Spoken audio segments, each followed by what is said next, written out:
பச்சாக்கருணை திருநோக்கும் நின் முகமண்டலமும் சச்சியமுகிழ்த்த குறுமுரலும் தட மார்பழகும் ஒற்றாலும் சின்முத்திரையும் நெஞ்சோடு பொறித்து வைப்பாய் செச்சார்புறம் செச்ச தேவே பஞ்சாக்கிரதேசிகனே. சென்ற காணொளியில் நாம் ஆணவ மலத்தை பற்றி சிந்தித்தோம். இந்த ஆணவ மலத்தால் கட்டுண்ட உயிர்கள் அறியாமையில் ஆழ்கின்றன. எனவே இந்த உயிர்களை காப்பாற்றும் பொருட்டு சிவபெருமான் மனம் இறங்கி உயிர்களுக்கு கருவிகரணங்களை படைத்து கொடுக்கிறார். இந்த கருவிகரணங்களே மாயாமலம் என்று அழைக்கப்படும். இந்த கருவிகரணங்களை கொண்டு உயிர்கள் செய்யும் செயல் வினை என்று அழைக்கப்படுகின்றது. ஏற்கனவே உயிர்களுக்கு ஆணவம் என்ற மலம் இருக்கிறது. முல்லை முள்ளால் எடுப்பது போல சுவாமி ஏற்கனவே இருக்கும் ஆணவ மலத்தை நீங்கும் பொருட்டு மேலும் 2 மலங்களை கூட்டு வைக்கிறான். அதாவது கண்ம மலம் மற்றும் மாயா மலத்தை கூட்டு வைக்கிறான். கண்ம மலத்திற்கு 2 நிலைகள் உண்டு. ஒன்று காரிய நிலை, மற்றொன்று காரண நிலை. காரண நிலை என்பது ஒரு செயல் நிகழ்வதற்கு முன்பாகவே அந்த பொருளில் அந்த செயல் நிகழ்வதற்கான தன்மை இருப்பதை உணர்த்துகிறது. எடுத்துக்காட்டாக, நடப்பவர் ஒருவருக்கு அவ்வாறு அவர் நடப்பதற்கு முன்பும் நடக்கும் தன்மை அவரிடத்தில் உள்ளது. அந்த தன்மை அவர் நடக்கும் பொழுதே வெளிப்படுகிறது. அவ்வாறு வெளிப்படாமல் இருக்கும் பொழுது அவரது நடை எப்படி இருக்கும், எந்த திசை நோக்கி நடப்பார் என்பவை நமக்கு தெரியாது. ஒரு பொருளில் அதற்குண்டான செயல் வெளிப்படாமல் நிற்கும் நிலை காரண நிலை, வெளிப்பட்டு நிற்கும் நிலை காரிய நிலை. காரண நிலையில் உள்ள கண்மத்தை மூலக்கண்மம் என்று அழைப்போம். காரண நிலையான மூலக்கண்மத்தில் நன்மை தீமை என்ற வேறுபாடு இல்லை. காரிய கண்மத்தில்தான் அந்த வேறுபாடு உள்ளது. ஆகவே சமய நூல்களில் இருவினை புண்ணிய பாவங்கள் என்று சொல்லப்படுவது காரிய கண்மங்களே ஆகும். நாம் ஒரு செயலை செய்வதற்கான காரணம் பொருள்களின் மீது உள்ள விருப்பு வெறுப்புகளே. அந்த விருப்பு வெறுப்புகள் நமது அறிவில் தோன்றுகின்றது. எந்த பொருள்களின் மீது விருப்பு வெறுப்பு கொள்கின்றோம் என்பது நம் அறிவுடன் கலந்துள்ள ஆணவ மலத்தை பொறுத்தேயாகும். எனவே ஆணவ மலம் என்று உண்டோ அன்றே கண்ம மலமும் இருக்க வேண்டும். உயிர் அந்த செயலை செய்ய மாயா காரியங்களே பயன்படுகின்றன. எனவே காரிய நிலையில் இருக்கும் கண்மமும் மாயையும் தோன்றி நின்று அழிவதாக இருந்தாலும் காரண நிலையில் உள்ள கண்மமும் மாயையும் ஆணவம் போல உயிர் என்று உண்டோ அன்றே இவையும் அனாதியாகவே இருக்க வேண்டும். இதை சிவஞான போதம் நெல்லிற்கு உமியும் நிகழ் செம்பிரின் களிம்பும் சொல்லிற் புதிதன்று தொன்மையே வள்ளி மல கண்மம் அன்றுளவாம் வள்ளலால் பொன்வால் அலர்சோகம் செய் கமலத்தாம் என்று குறிப்பிடுகிறது. இங்கு வள்ளி என்பது மாயையை குறிக்கிறது. வள்ளல் என்பது இறைவன், பொன்வால் என்பது சூரியனின் ஒளி, அலர் என்பது மலர்தல், சோகம் என்பது வாடுதல் என்ற பொருளை குறிக்கும். அதாவது சூரியனது ஒளியால் தாமரை மலர்தலும் வாடுதலும் செய்வது போல் இறைவனது சக்தியால் மாயையும் கண்மமும் காரியப்படும் என்பதாகும். எனவே ஆணவம் போல மாயை கண்மங்களும் அனாதியே என்றாலும் காரிய நிலையில் தோன்றி நின்று அழியும் தன்மை உடையது என்று பெறப்படுகிறது. பிறப்பு என்பது உடம்பை பெறுதல். இந்த உடம்பு மாயை என்று அழைக்கப்படுகிறது. ஆனால் உடல் வருவதற்கு காரணம் வினை. ஆனால் உடம்பு இல்லாமல் உயிரால் எந்த வினையையும் செய்ய முடியாது. எனவே இந்த கண்மமும் மாயையும் வித்தும் மரமும் போல ஒன்று மற்றொன்றின் காரணமாகவும் காரியமாகவும் மாறி மாறி வருகின்றன. அப்பொழுது உயிருக்கு கண்மம் முதலில் வந்ததா இல்லை மாயை முதலில் வந்ததா என்ற கேள்வி எழுகிறது. இதற்கான சைவ சித்தாந்தம் கூறும் விளக்கத்தை பார்ப்போம். உயிர்கள் ஆணவ மலத்தால் உண்டாகின்ற விருப்பு வெறுப்புகள் காரணமாக செயல்படுவதற்கு முனைப்பு ஏற்படுகிறது. அம்முனைப்பை உணர்ந்த இறைவன் உயிர்களுக்கு மூல கண்மத்தையும் காரண மாயையும் கூட்டுவிக்கிறான். முதலில் மாயையிலிருந்து காரண சரீரம், கஞ்சுக சரீரம், குண சரீரம், சூக்கும சரீரம் ஆகிய இவைகளை உண்டாக்குகிறான். அவற்றை பெற்ற உயிர்கள் அதன் விருப்பு வெறுப்புகளுக்கு ஏற்ப பல்வகைப்பட்ட செயல்களில் ஈடுபடுகிறது. பின்னர் அவ்வினைகளுக்கு ஏற்ப தேவர், மக்கள், விலங்கு, பறவை, ஊர்வன, நீர்வாழ்வன, தாவரம் என்னும் 7 வகை சரீரங்களை படைத்து கொடுப்பான்.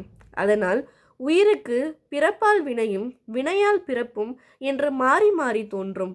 ஆணவமலம் இயற்கையாகவே உயிரோடு அனாதியாக இருப்பதால் அது சகசமலம் என அழைக்கப்பட்டது.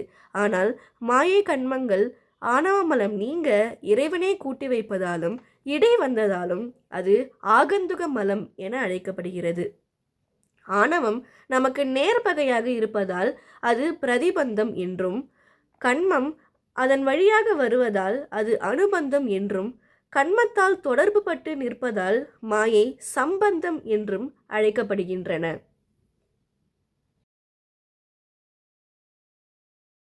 நாம் ஒரு செயலை செய்யும் பொழுது அந்த செயல் நமக்கு நன்றாக விளங்கி தோன்றுகிறது. அதுவே அந்த செயல் நடந்து முடிந்த பின்னர் அது இல்லாதது போல் தெரிகிறது. அப்படி அந்த செயல் நமக்கு இல்லாதது போல் தெரிந்தாலும் அது சூக்கும நிலையை சென்று அங்கு தங்கிவிடுகிறது. அந்த வினையே சஞ்சித வினை என்று அழைக்கப்படுகிறது. சஞ்சிதம் என்றால் நன்கு பெறப்பட்டது அல்லது அடையப்பட்டது என்று பொருள். உயிர்கள் தாம் செய்த வினைகளை அனுபவிப்பதற்காகவே பிறவி எடுக்கிறது. அந்த வினைகளில் சுவாமி நமக்கு சில வினைகளை எடுத்து பக்குவப்படுத்தி நமக்கு ஊட்டுவான். அந்த வினையே பிராரத்த வினை என்று அழைக்கிறோம். இந்த பிராரத்த வினை ஊழ் என்றும் அழைக்கப்படுகிறது. இந்த பிராரத்த வினை நாம் செய்த முறையிலேதான் வருமா என்றால் அப்படி இல்லை. நாம் செய்த வினைகளின் வன்மை மென்மைகளுக்கு ஏற்ப சிவபெருமான் மாறி மாறி ஊட்டுவான். இதை சிவபிரகாசம் தொடங்க அடைவின் அடையாதே தோன்றும் மாறி என்று கூறுகிறது. நமக்கு உண்டாகின்ற இன்ப துன்பத்திற்கு நாம் செய்த வினைகளே காரணம். அது எப்படி ஒரு பொருளை அடைவதற்கு நாம் செய்கின்ற முயற்சியே காரணம்? அது எப்படி வினைகளே காரணம் என்று கூற முடிகிறது என்ற ஒரு ஐயம் நமக்கு ஏற்படுகிறது. இதற்கு எடுத்துக்காட்டாக, செல்வத்திற்கு முயற்சியே காரணம் என்றால் ஒருவர் தாம் முயற்சி செய்யும் பொழுதெல்லாம் லாபமே பெற வேண்டும்.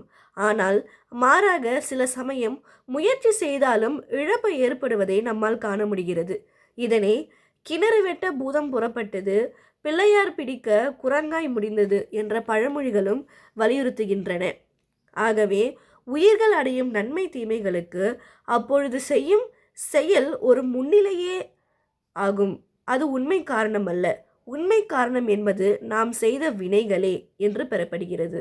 இதை திருவள்ளுவர் ஆகூழால் தோன்றும் அசைவின்மை கைப்பொருள் போகூழால் தோன்றும் மடி என்று கூறுகிறார்.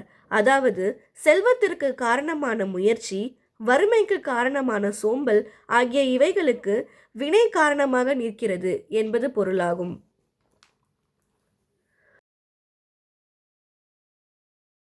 ஊழ் வலிமையானது என்று கூறிய திருவள்ளுவர்தான் முயற்சி திருவினையாக்கும், முயற்றின்மை இன்மை புகுத்துவிடும் என்று கூறுகிறார்.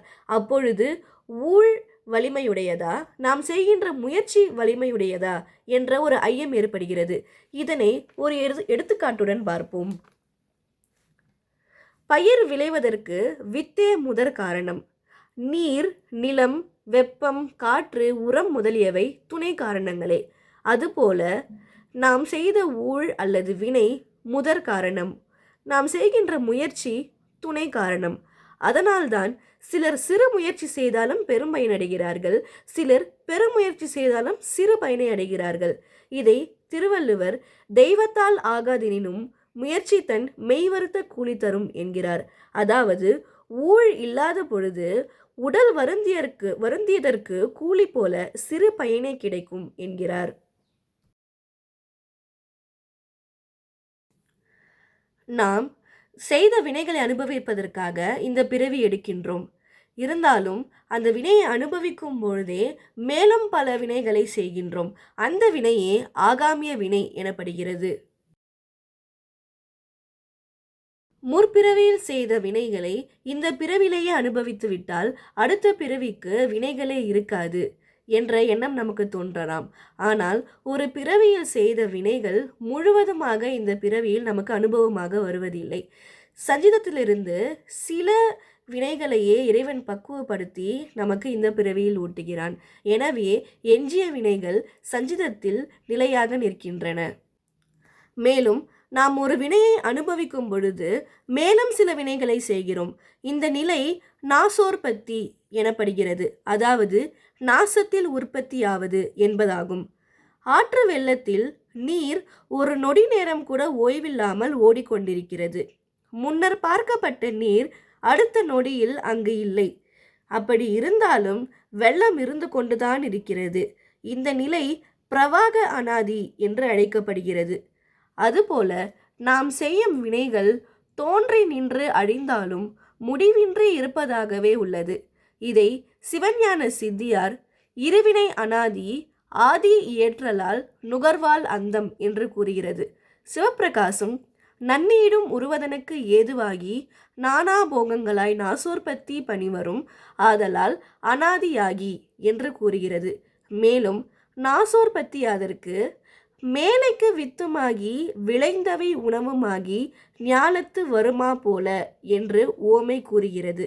அதாவது பயிர்கள் உணவையும் கொடுத்து பின்னர் விளைவுக்கு வித்தும் ஆகுவது போல நம் வினைகள் இப்பிறப்பில் அனுபவமாகவும் வந்து அடுத்த பிறவிக்கு வித்தாகவும் ஆகிறது என்பதாகும்.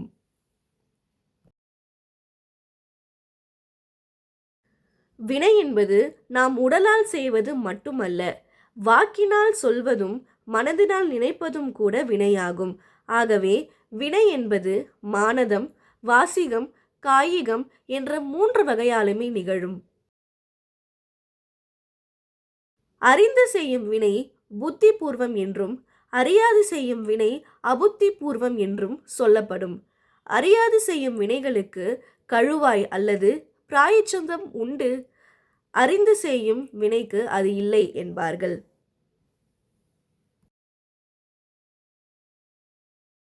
பௌத்த சமயமும் சமண சமயமும் வினைகள் தானாக சென்று அது செய்தவரை அடையும் என்கிறார்கள். ஆனால் அது முற்றிலும் பொருந்தாத கருத்தாகும். ஏனென்றால் வினைகள் சடப்பொருள், அது தானாக செயல்படாது. எனவே பெரும் கருணையான சிவபெருமான் உயிர்களின் ஆணவ மலம் பரிபாகம் அடைவதற்காக வினைகளை உயிரோடு கூட்டுவிக்கிறான். ஒருவர் 2 வினைகளை செய்யும் பொழுது ஒன்றால் மற்றொன்று அழிவதில்லை. அதாவது நாம் செய்த புண்ணிய செயல்களால் பாவச் செயல்கள் அழிவதோ நாம் செய்த பாவச் செயல்களால் புண்ணிய செயல்கள் அழிவதோ என்பது கிடையாது. ஒருவர் தாம் செய்த 2 வினைகளுமே அனுபவித்தே ஆக வேண்டும். ஆகவே இப்படி வலிமையுடைய வினைகளிலிருந்து நம்மை காப்பாற்றிக் கொள்ள சிவ புண்ணிய செயல்களை செய்து இறை வழிபாட்டில் ஈடுபட்டு தீட்சை பெற்று எல்லாம் சிவன் செயல் என்ற மனநிலை மூலம் இறைவனின் திருவடிகளை சரண் புகுவோம். திருச்சிற்றம்பலம். தென்னாடுடைய சிவனே போற்றி, எந்நாட்டவர்க்கும் இறைவா போற்றி.